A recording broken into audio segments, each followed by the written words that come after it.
तो hello everyone, greetings of the day. मैं रवि तिवारी। और प्रीवियस सेशन में हम लोगों ने अल्टरनेटर और सिंक्रोनस मोटर के बारे में बात किया कि सिंक्रोनस मोटर में अगर हम लोग फील्ड करंट एक्साइटेशन चेंज करते हैं, रिड्यूस करते हैं, इंक्रीज करते हैं and kilowatt output requirement constant है, तो उस पर्टिकुलर केसेस में फेजर किस तरीके से वेरी कर रही है। आज के सेशन में अगेन हम लोग सिंक्रोनस मोटर पे बात करेंगे कि किलोवाट आउटपुट रिक्वायरमेंट अगर चेंज करे एंड एक्साइटेशन कांस्टेंट हो सिंक्रोनस मोटर में, तब फेजर जो है किस तरीके से वेरी करेंगे। वो सारी चीज़ें आज के सेशन में हम लोग एनालाइज करते हैं।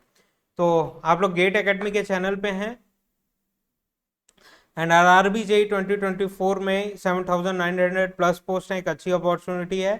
गेट एकेडमी का जो कोर्स है वो CBT 1499 में अवेलेबल है एंड CBT 1 एंड CBT 2 777 में अवेलेबल है।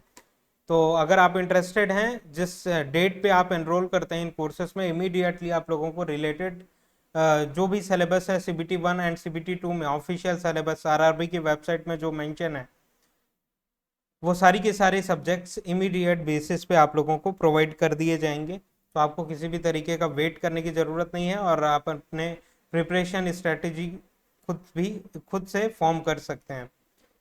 राइट। गेट एस्पिरेंट्स के बारे में बात करें, अगर गेट 2024 के कोर्स में आप इंटरेस्टेड है तो 2,222 रुपीज़ में एनरोल कर सकते हैं। गेट 2026 के कैंडिडेट्स 4,444 रुपीज़ में, गेट 2027 के कैंडिडेट्स 6,666 रुपीज़ में इन कोर्सेज को अवेल कर सकते हैं।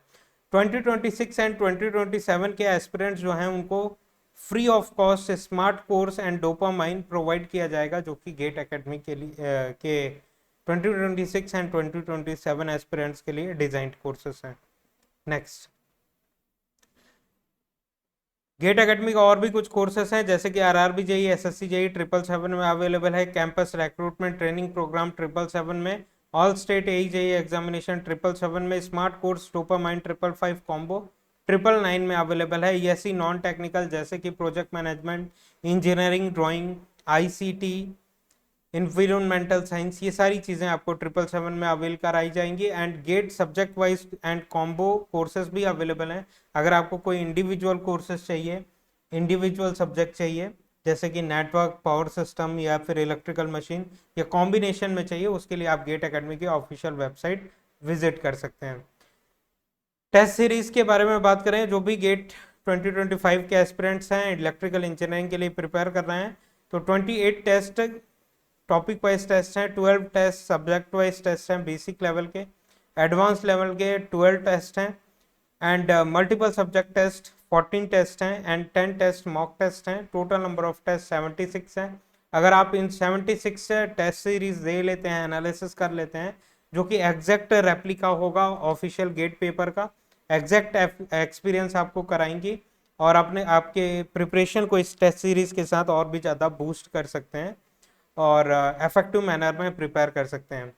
गेट एकेडमी का जो एप्टीट्यूड बुक है, ई बुक, उसका क्यूआर कोड आपकी स्क्रीन के सामने है। इसको आप 222 में अवेल कर सकते हैं, plus GST available on Google e books.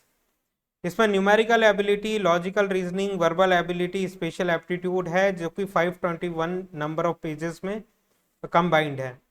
इस एप्टीट्यूड बुक में topic wise previous year 15 year के GATE question with detail solution available हैं, तो आपको एप्टीट्यूड प्रिपेयर करने के लिए किसी और बुक को रेफर करने की ज़रूरत नहीं है।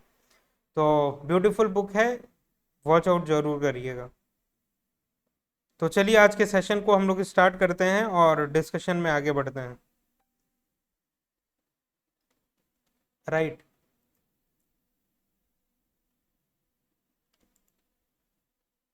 आज के सेशन में हम लोगों को डिस्कस करना है सिंक्रोनस मोटर के बारे में। Let me write here,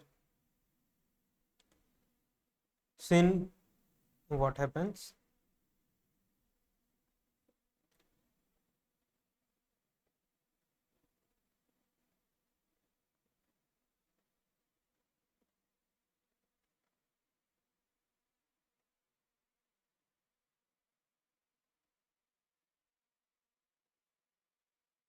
synchronous motor के बारे में बात कर रहे हैं। When kilowatt output changing and excitation is constant, is constant.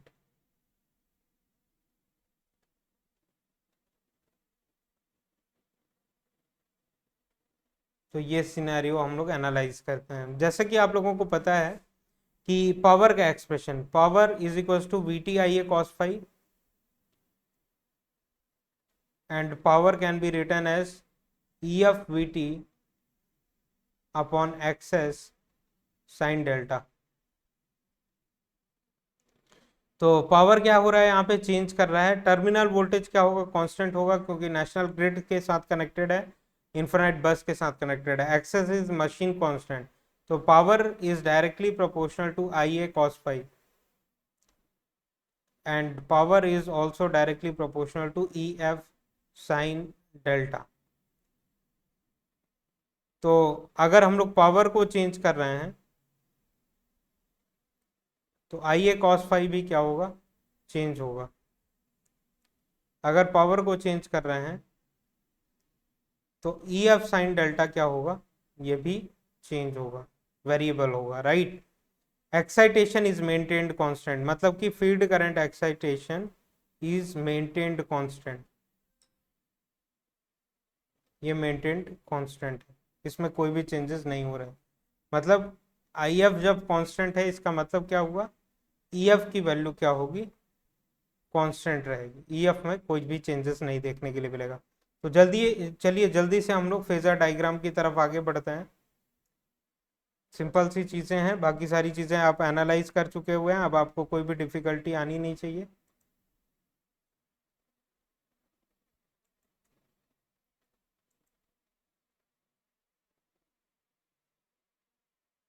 Let me select here.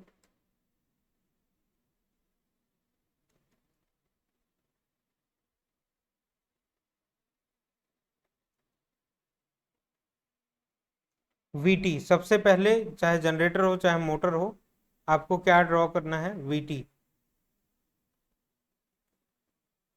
VT हम लोगों ने ऐसा कुछ ड्रॉ कर लिया।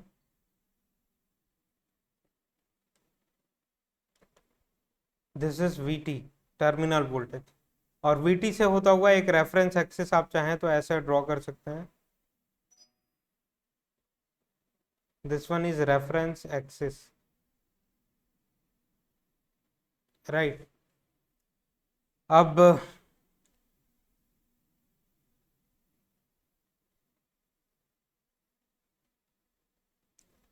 let me take the current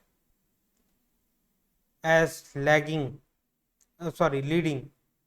synchronous machine as of now leading operated power factor पे वर्क कर रहा है।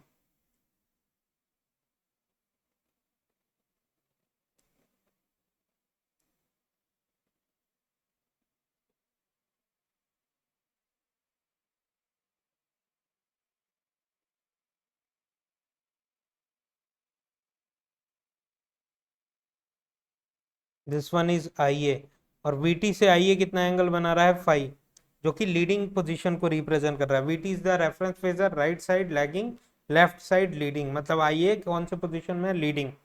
कि हम लोगों ने एज्यूम किया हुआ है कि आपका जो सिंक्रोनस मोटर है वो लीडिंग ऑपरेटेड पावर फैक्टर पे वर्क कर रहा है।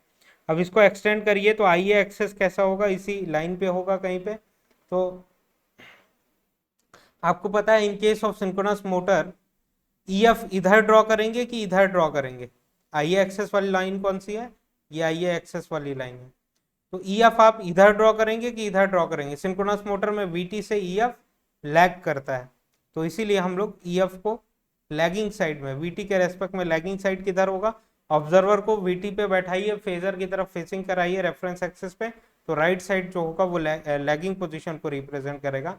तो वीटी से ई एफ लैग करता है डेल्टा एंगल से in case of synchronous motor.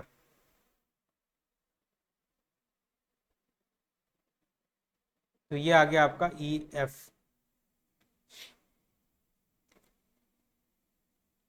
इसको हम लोग कह रहे हैं ई एफ। और ये जो एंगल होगा वीटी से जो बना रहा है उसको हम लोग डेल्टा कह सकते हैं। और आपको पता ये भी होना चाहिए कि ई एफ और वीटी के बीच का जो ड्रॉप होता है वो आई ए एक्सिस ड्रॉप होता है। This drop is I A axis drop, this drop is I A axis drop, right. और ये रेफरेंस एक्सिस है, जैसे ये वर्टिकल वाले एक्सिस से आईए जो करंट था वो फाई एंगल बना रहा था, तो ये भी vertical axis sorry horizontal axis है, हॉरिजॉन्टल रेफरेंस एक्सिस से यहाँ पे भी करंट है ना, सेम करंट यहाँ पे जो करंट है वही सेम करंट यहाँ पे है, वो एक्सेस भी इंक्लूडेड है। तो यहाँ पे जितने भी करंट के कंक्लूजन है यहाँ से ना लेके हम लोग डायरेक्टली यहीं से ले सकते हैं। तो ये रेफरेंस एक्सिस से फाई एंगल से राइट साइड नहीं लेफ्ट साइड है, मतलब कि लीड कर रहा है, लीड कर रहा है। तो ये एक फेजर हम लोगों ने ड्रॉ किया। नाउ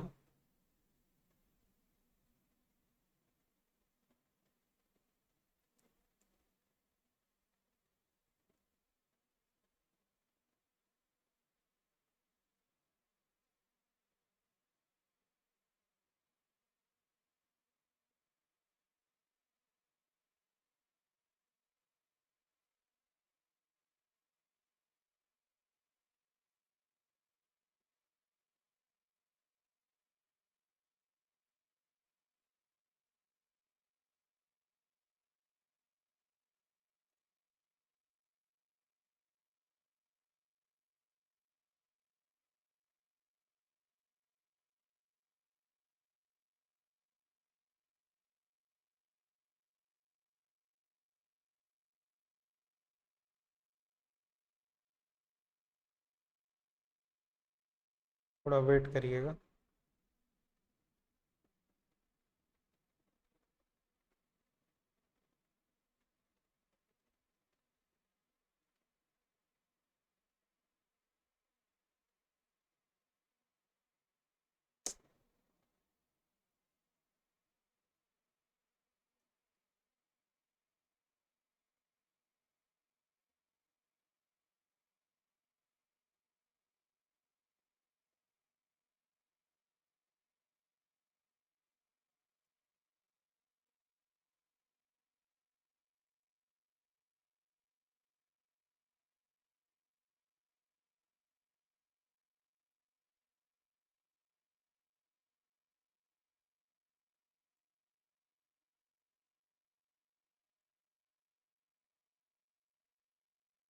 राइट, कुछ इस तरीके से हम लोगों ने ड्रॉ किया हुआ है। अब अगर हम लोग बात करें कि लेट मी टेक कौन सा केस था कि किलोवाट आउटपुट रिक्वायरमेंट क्या है, यहाँ पे कांस्टेंट है, right. Sorry, kilowatt output change हो रहा है एंड एक्साइटेशन कांस्टेंट है, मतलब कि किलोवाट आउटपुट अगर चेंज हो रहा है तो आई ए कॉस फाई और E F sine delta change होगा, E F sine delta change होगा और आई ए कॉस फाई भी चेंज होगा क्योंकि पावर चेंज हो रहा है। तो ई एफ साइन डेल्टा, तो ध्यान देते हैं हम लोग, ई एफ यहाँ पे है और ये वर्टिकल एक्सिस से एंगल डेल्टा बना रहा है, तो ई एफ कॉस डेल्टा ये होगा, ई एफ साइन डेल्टा किधर होगा, इधर होगा, इस तरफ देखने के लिए मिलेगा। और एक्साइटेशन क्या है, मेंटेन्ड कांस्टेंट है, एक्साइटेशन कांस्टेंट मेंटेन होने का मतलब है, ध्यान दीजिएगा, this is E F sine delta, right. First case का ई एफ साइन डेल्टा हम लोग पहले लिख लेते हैं, ये हॉरिजॉन्टल एक्सिस में जब रिजॉल्व करेंगे तो this is E F sine delta. और ये क्या होने वाला है, ये होने वाला है फिक्स्ड, सॉरी चेंज होने वाला है, चेंज करेगा। और आपका एक्साइटेशन क्या रहेगा, वो फिक्स्ड रहेगा।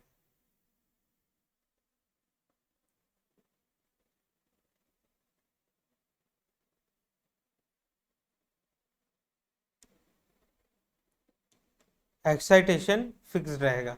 एक्साइटेशन फिक्स रहने का मतलब यह है कि एक्साइटेशन इसी एक्सिस पे वेरी करेगा, सर्कल के इसी एक्सिस पे, इसी कर्व पे वेरी करेगा। इस कर्व के ना तो उस तरफ जा सकता है और ना तो इस तरफ आ सकता है, इसी कर्व पे ई एफ रहेगा, राइट।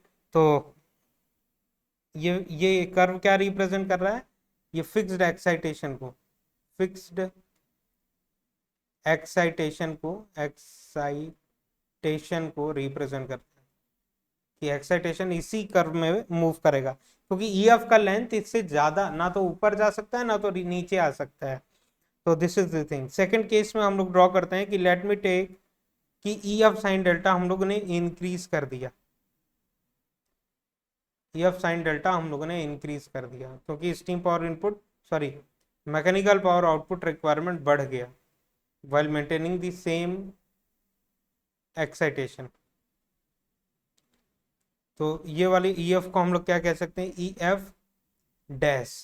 वी टी यहाँ पे, ई एफ डैश यहाँ पे, इन दोनों के बीच का जो ड्रॉप होगा उसको हम लोग क्या कह सकते हैं, I A dash Xs.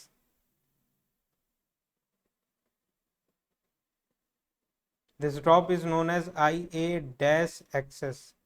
Synchronous machine तो कांस्टेंट है, सिंक्रोनस रिएक्टेंस, और करंट, आर्मेचर करंट चेंज हो रहा है, यहां से यहां आ गया, राइट। तो आई ए कॉस फाइव भी देखिए, आई ए कॉस फाइव पहले ये लेंथ था, अब दूसरे केस में रेड वाला कलर का पेन बढ़ गया ना, आई ए कॉस फाइव।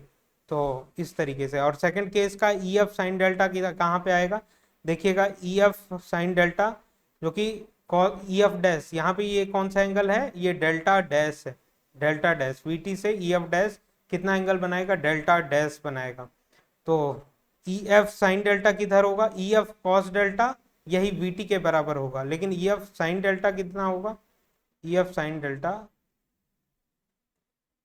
यहां तक देखने के लिए मिलेगा, ई F dash sine delta dash, मतलब कि ई एफ साइन डेल्टा इंक्रीज हुआ, मतलब कि किलोवाट आउटपुट रिक्वायरमेंट इंक्रीज हुआ, राइट, इसका ये मतलब है।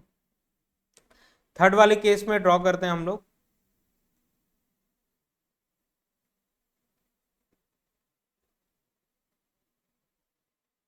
ई एफ को सेम मेंटेन रहने देते हैं और आपका जो ई एफ साइन डेल्टा है वो उसको और इंक्रीज करते हैं। Let me raise this first, इस कर्व को थोड़ा सा अच्छे से ड्रॉ करिएगा, ये कर्व कैसे जा रहा है, ऐसा कुछ नहीं, आप लोग अच्छे से ड्रॉ करिएगा, रफली हम लोग ड्रॉ कर रहे हैं इसीलिए ऐसा तिरछा आ रहा है, अदरवाइज स्ट्रेट आना चाहिए। सर्कल का कर्व कैसा रहता है, स्ट्रेट रहता है, सॉरी, सर्कुलर रहता है ना।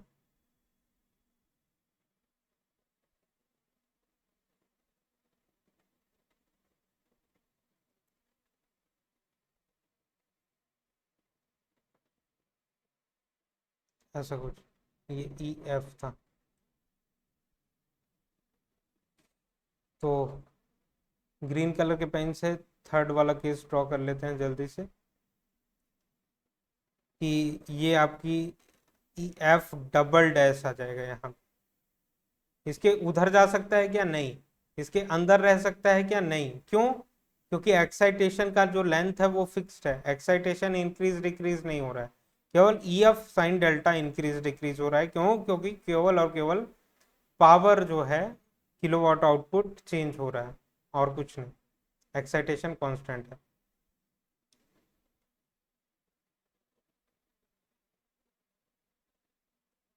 वीटी यहाँ पे है, ई एफ डबल डैश यहाँ पे है, तो दोनों के बीच का जो ड्रॉप होगा उसको हम लोग कहेंगे I A Xs drop. This drop is I A double dash Xs drop and this angle is phi double dash, right. Reference axis से आई ए यहाँ पे है ना, तो फाई ए डबल डैश यहाँ पे डायरेक्टली हम लोग मेंशन कर सकते हैं, and this angle is delta double dash, delta double dash angle. तो थर्ड वाले केस में ग्रीन कलर के पेन से हम लोग रिप्रेजेंट कर सकते हैं ई F double dash sine delta double dash, ई F double dash sine delta double dash. तो ये जो कि पावर जो है तीनों केसेस में चेंज हो रही है, वो ये रिप्रेजेंट कर रहा है। और आई ए कॉस फाइव भी आप चाहें तो लिख सकते हैं, देखिएगा आई ए यहाँ पे है ना, आई ए ये ब्लैक कलर के पेन से आपको देखने के लिए मिल रहा है आई ए, तो आई ए का भी कंक्लूजन यहीं पे आप लिख सकते हैं, I A cos five first case का, सेकंड केस का एंड थर्ड केस का। तो फर्स्ट केस में आई ए कॉस फाइव कितना था, इतना, आई A cos phi. Second case में रेड कलर के पेन से रिप्रेजेंट करते हैं, जितना ई एफ साइन डेल्टा है उतना ही होगा। आप लोग देखिएगा फिगर में, I A dash cos phi dash. Third वाले केस में कितना है, जितना E F double dash sine double dash है उतना ही आपको I A double dash sine, sorry, cos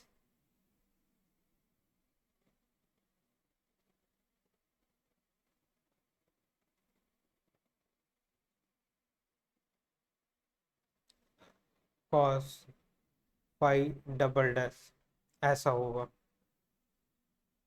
right, तो ये फिगर हम लोगों ने ब्यूटीफुली ड्रॉ किया और अंडरस्टैंडिंग क्रिएट किए हुए हैं। अब ध्यान देते हैं क्यू आउटपुट के बारे में। क्यू आउटपुट कितना होगा, Q output is equal to V T upon access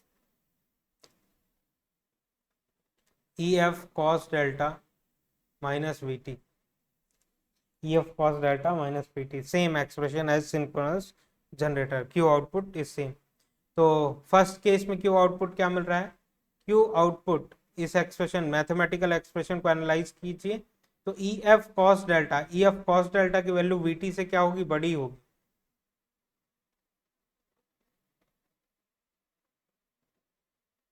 यहाँ पे क्या है, ई F cos delta is greater than we T, मतलब कि क्यू आउटपुट क्या आएगा, वो पॉजिटिव आएगा। मतलब कि रिएक्टिव पावर की डिलीवरी हो रही है और आपका जो सिंक्रोनस मशीन है वो ओवर एक्साइटेड वर्क करेगा, ओवर एक्साइटेड।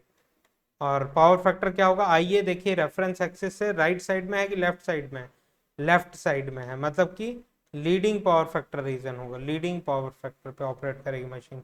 रेफरेंस एक्सिस पे रेड कलर के पेन से रिप्रेजेंट करते हैं। यहाँ पे क्या हो रहा है, तो यहाँ पे बात करें तो E F dash cos delta is equal to V T के बराबर होगा, Q output is equal to 0 होगा।